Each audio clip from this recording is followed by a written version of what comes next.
Taking action, getting results. This is News Channel 19 this morning. And I'm Steve Johnson, live at Redstone Arsenal. We are celebrating the beginning of America's space program right here 50 years ago.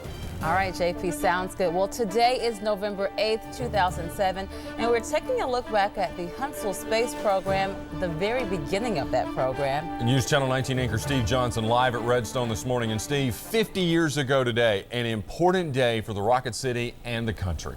Oh, absolutely, Greg. I think it's safe to say that this is one of the most, two or three most important days in North Alabama history and in the nation's history today, too. Now, I'm standing here live at the National Historic Landmark Redstone Test Stand.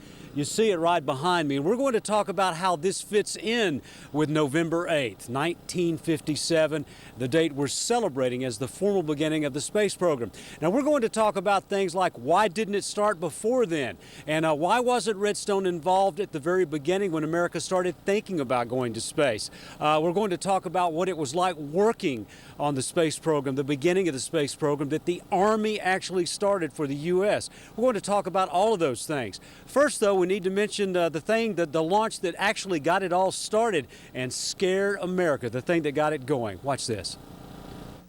In 1957, Redstone Arsenal was a busy place for the U.S. Army. It's where the nation developed its tactical missiles. Leading the effort were Dr. Werner von Braun and the German rocket team, and their work got national attention. Check out the newsreel from 1957, a Redstone missile on display in Manhattan at Grand Central Station. A 5-ton rocket presents a challenge to engineers and workmen who stand her on end, and a breathtaking display of mechanical ingenuity to travelers in the station. The exhibit is a salute to the International Geophysical Year and to commuters who miss their train. What a way to get home. Why, you could blast off and be home in no time. Flat. 1957 was the International Geophysical Year, and everyone was thinking science. But the Soviets had a surprise in store for the world, the launch of Sputnik. And over the course of this morning, we're going to talk a lot more about Sputnik and exactly what it meant to the effort here at Redstone Arsenal. With me live is Mike Baker, the command historian for the Aviation and Missile Command here at Redstone Arsenal. And Mike, you know, the Russians were launching Sputnik. What was going on at Redstone Arsenal in 1957? What were we doing here? Basically, the Army missile program was in its infancy because we hit Redstone and only geared up in 1950 when we consolidated the Army's rocket and guided missile mission here. So we were really just beginning to get into the missile program. And these were the tactical missiles that would be fielded in Europe, and this was part of the beginning of the Cold War, I guess. Absolutely. Okay, now, were we not doing space? Yes, in fact, in September 1956, we launched a vehicle which could have gone into space, but unfortunately, we were told you can't do that. Okay, so I understand from talking to Dr. Ernst Stuhlinger, who will be featured this morning, that there was a lot of informal space work going on. No Army permission, but some informal permission. Sure, we were, like I said, in September 56, and there was another flight actually in August of 57 where a nose cone was recovered. Yeah. So there was work going on, although it was technically not allowed at that time. It was not allowed. That's interesting. Okay, we're going to talk a lot more about that, about many, many things dealing with November 8th, the anniversary of the beginning of America's space program right here at Redstone Arsenal. Coming back, a lot more about Sputnik. We'll have that in just a little while. Thanks much, Steve. Appreciate that. It's going to be an interesting morning. Tremendous history there. Steve's got a lot of great archival video from news clips, that sort of thing, so it's going to be fun. Today we're celebrating 50 years of the space program, and here in Huntsville, it's News Channel 19's anchor Steve Johnson taking a look back at the beginning of the Rocket City. That's right. Steve is live this morning at Redstone Arsenal. Good morning to you, Steve. Good morning, guys. November 8th, 1957. Gosh, I'm out here for that reason. You think I could remember the date. This day, 50 years ago, we're saying that America's space program began.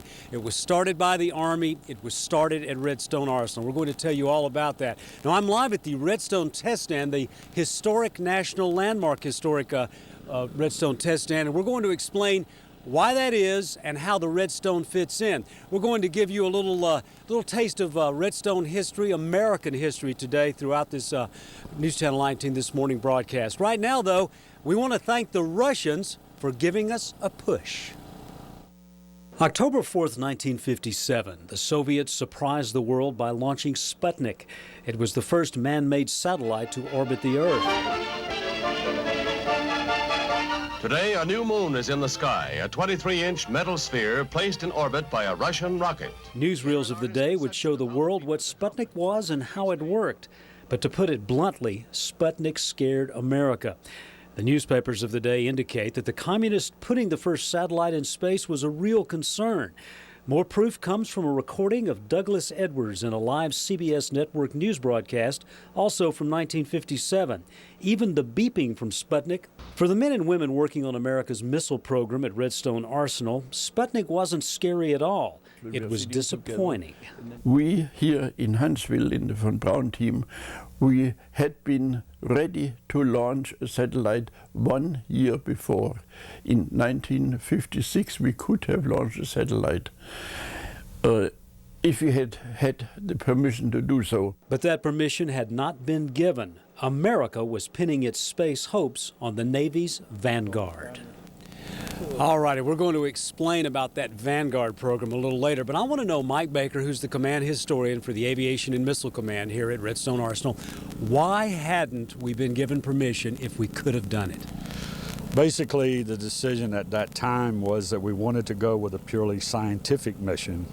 The Navy was developing a system called the Vanguard, which was ostensibly for scientific purposes. Was there the thought that if we're doing it out here, that everybody will be scared we're doing it for military reasons? Yeah, well, the Redstone was obviously a tactical system at first, and so they really did not, because of the Cold War implications, use a tactical version. Okay. Turns out that was the wrong decision, and they write that thing. And we're going to talk more about when we do get permission to start the space program, how it came about, and how we even had to still wait on Vanguard. We're going to talk about that. And over the course of this morning newscast, you will learn everything you need to know about why this is a very special date for Huntsville and for America. And Lisa and Greg, did you notice that the way things have changed as far as live newscasts go? Did you catch that in that story? Just a little bit, and I saw was it a crayon that he was using? It looked like a grease pencil to me, but It was essentially a crayon. It's amazing, and throughout the morning we're going to see this. The newsreels of this are just absolutely compelling when you look back at them, because you can also see another facet of our culture that's changed. Oh, absolutely. And a little bit later this morning, we'll talk about Edward R. Murrow doing an entire show at Redstone Arsenal. Did you know that had happened? I didn't know that. Unbelievable. Thank you, Steve. All right. Taking action, getting results. This is News Channel 19 this morning. I'm live at Redstone Arsenal. We're celebrating the beginning of America's space program. It began right here.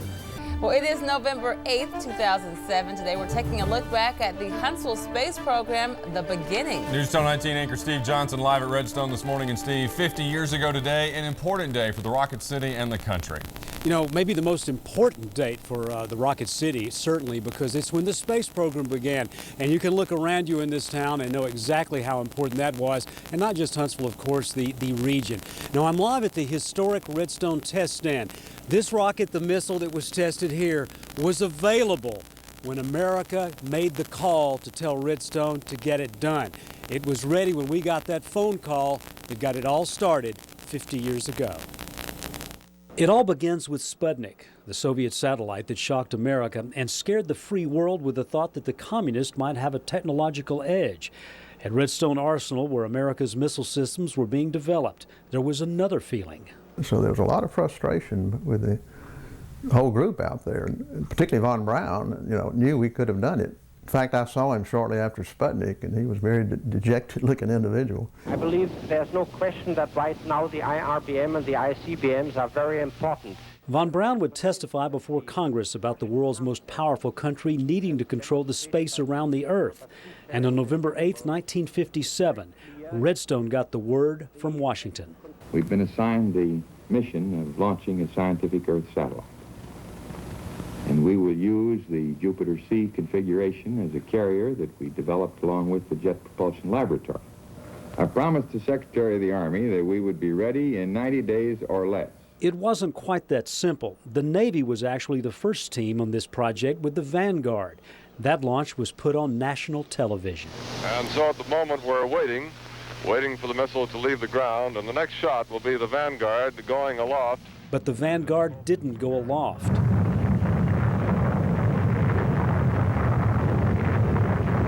The Vanguard was a failure, and that November 8th phone call became even more important. So you have just witnessed what will undoubtedly be a severe propaganda defeat for this country. This may be our last chance to provide the means of saving Western civilization from annihilation. At Redstone Arsenal, that responsibility was being taken very seriously.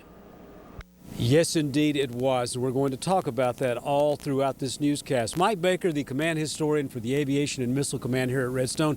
You know, I alluded in this story that everyone just saw about how scared the country was. I mean, there was a lot of fear because Sputnik was up and we had nothing in space. Sure, we considered ourselves to be technologically superior, and obviously the Russians had proven that maybe we needed to get started in a different arena. And we were ready, and I guess that we were disappointed. Everyone was scared, but the men and women working out here. Yeah, we knew we could do it. We just need the chance. The chance, the permission. The permission to do so. Okay, 50 years ago today, the permission came. It absolutely, 8 November 1957. Okay, 50 years ago today it got started, and coming up, the next time we visit Redstone Arsenal Live in just a little while, we'll hear from some of the men who worked on the Explorer project, who got it into space and answered that phone call. Greg and Lisa, it's a big day today to celebrate. All right, Steve, thanks a lot. Today we're celebrating 50 years of the space program here in Huntsville. This morning, News Channel 19 anchor Steve Johnson taking a look back at the beginning here in the Rocket City. He is live at Redstone this morning. Good morning to you, Steve. Good morning, guys. Let me tell you right now, it is cold out here, but it's a good day to celebrate an anniversary. 50 years ago today, America's space program got started. It started right here at Redstone Arsenal with the Army. It started with work at this historic Redstone Test Stand. And above all, it got started with a phone call 50 years ago today. In 1957, Huntsville was a growing city. The sleepy cotton days were ending, and the cars that jammed the downtown area were driven mostly by men and women whose lives revolved around missile work at Redstone Arsenal. That changed in the fall of the year. In October of 1957, the Soviets launched Sputnik. The communist country shocked the world with the first man-made satellite in orbit. I was not mad. I just said it could be ours. The satellite could be ours here, and now it's theirs. Dr. Stuhlinger was a working member of the German rocket team that led the efforts to build missiles at Redstone. He was part of the work that sent a test nose cone into space, a nose cone that was retrieved and studied. That success was one reason that Redstone Arsenal got the call on November 8th to put a satellite into space. The Army effort had to wait on the Navy's Vanguard program, but Vanguard exploded on the launch pad. Redstone Arsenal became the center for America's space hopes. Well, of course, we felt a kind of a relief, and we said, now finally we got it, and we'll show you that we can launch a satellite. You should have given us permission earlier, but still we will do it now, and we hope it will be successful. With final permission in hand, the serious work proceeded. Steve Smith was a 17-year-old co-op student, and he did soldering on the Explorer that would ride to space on a modified Redstone rocket. The immediate feeling I had was, let's get on with the job, and we can do it very quickly. We have the skills to do it. You know, it wasn't a big deal. It's just a question of doing it. Maybe so, but the world held its breath on January 31st when Explorer was launched and America got into the space race. It's when Huntsville, Alabama truly earned its nickname. And of course, we're all very proud of being the Rocket City. Now, we want to go back to a little history here. By the way, this is Mike Baker, the command historian with the Aviation and Missile Command here at Redstone. And Mike, the night Sputnik was launched, Redstone Arsenal had a pretty important visitor. Tell me that story. On the 4th of October, Neil McElroy was the incoming Secretary of Defense, and they were having an orientation tour on, actually it was a Friday and a Saturday. There was a cocktail hour when the public affairs officer came rushing in and said the Sputnik, the Russians have launched a satellite, the Sputnik. And the story goes that von Braun immediately turned to the Secretary of Defense and said, "Sir, we could have done that a year ago if we had only been allowed to do so. If you'll give us 60 days, we can get a satellite up." And his boss, General John Bruce Medaris, said, "No, 90 days." 84 days later, we did it. When they finally got started, it took 84 days. 84 days. Okay. Now we're going to come back in just a little while and talk more about the Redstone rocket and how it fits in to making this historic anniversary happen. The beginning of America's space program. Once again, it began at Redstone Arsenal, it began with the Army, and this is a day to celebrate. We're going to continue doing so, guys. Thank you very much. It's very interesting. And again, a 17-year-old working on things. Yeah, a co-op student. That shows how things have changed. Unbelievable. We're celebrating 50 years of the space program here in Huntsville. This morning, News Channel 19 anchor Steve Johnson taking a look back at the beginning here in the Rocket City. Steve is live at Redstone this morning, and we've seen some pretty interesting pieces that you've done, Steve. A lot has happened out there that people here may not have known about prior to this anniversary. Oh, no, I don't think so. I mean, you know, we know that we've done space because we're still doing it.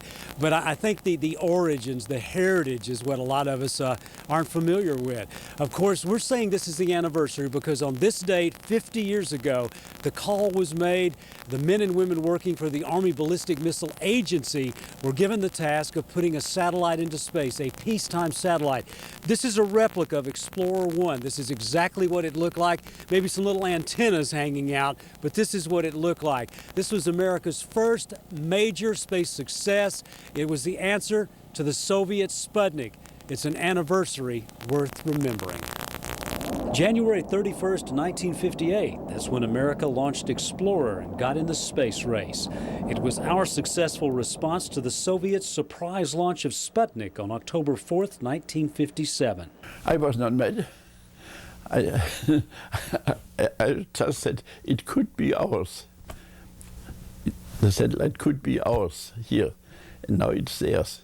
German rocket team member Ernst Stuhlinger says Redstone had been ready to launch a satellite well before the Soviets, but didn't have permission. On November 8, 1957, permission was given. We've been assigned the mission of launching a scientific Earth satellite. And we will use the Jupiter-C configuration as a carrier that we developed along with the Jet Propulsion Laboratory. And the work began in earnest. Steve Smith was there. At the time, he was a co-op student. In retrospect, the thought of the work he did makes him a little nervous. Yes, I think that if I had done a poor job with soldering, it might not have gone beep, beep, beep, you know. And you were 17 years old. Yes. Explorer 1 made it to space, and it went beep, beep, beep just fine. Among other things, it discovered the Van Allen radiation belts. It was an international success for an Army base in a small North Alabama town. Oh yeah, that put Huntsville on the map, absolutely, because of all the attention it got from coming from behind and very quickly accomplishing that goal. Remember, the Navy tried to respond to the Soviets with Vanguard, but that project failed to get the job done. The Army at Redstone was called and answered with success. A date to remember, November 8, 1957, an important date for the team led by Dr. Wernher von Braun. It was permission for von Braun to fulfill a promise to his new country. Von Braun told some of his friends, "Gentlemen, let me tell you, when I first came to this country in September 1945 and left the airplane and touched American soil with my feet, I made a silent promise to myself. I said to myself, I would love to give this country the first satellite in orbit." He did it too. Explorer 1 was just the beginning. We did make it to the moon. We're going back, in fact, and it all began right here at Redstone Arsenal. Guys working for the Army got it done. And to talk about that heritage, Brigadier General Gennaro Del Rocco, you're the Program Executive Officer for Missiles in Space. You're part of this heritage too. Well, I'm proud to be part of that from the standpoint we're still in the space business. Believe it or not, the Army is the biggest consumer of space that the department has. And it started here. This rocket was activated in terms of launching the first satellite back in 1957 when the Secretary of Defense there, McElroy, said, "Hey, Army, it's your turn. Everybody else had their shot. You do it. and they did it in 84 days. And General Medaris was primed and ready to go, and the rest is history. NASA came out of it. The Missile Defense Agency came out of it. I mean, there's a lot of things that the Army's still involved in, but space is our name, and it's part of our heritage. And, you know, General Medaris, we haven't talked a lot about him, but there's a proud heritage for command here also. Oh, absolutely. He's a legend still here in the halls of our building at Building 5250 over here. The stories of his enthusiasm for space and how he viewed Army, and is proud that it started with the Army. And Dr. Von Braun was always cognizant that the Army gave him and his team a chance to get this started. Well, it was their launching pad. Okay. That's why NASA is where it is today. Right, it is. And thank you for being with us, and thank you for taking part in this today. This is the 50th anniversary of one of the most important dates, if not the most important date in the history of this town, and certainly in the history of the space program for the United States. All right, thanks, Steve. Great job.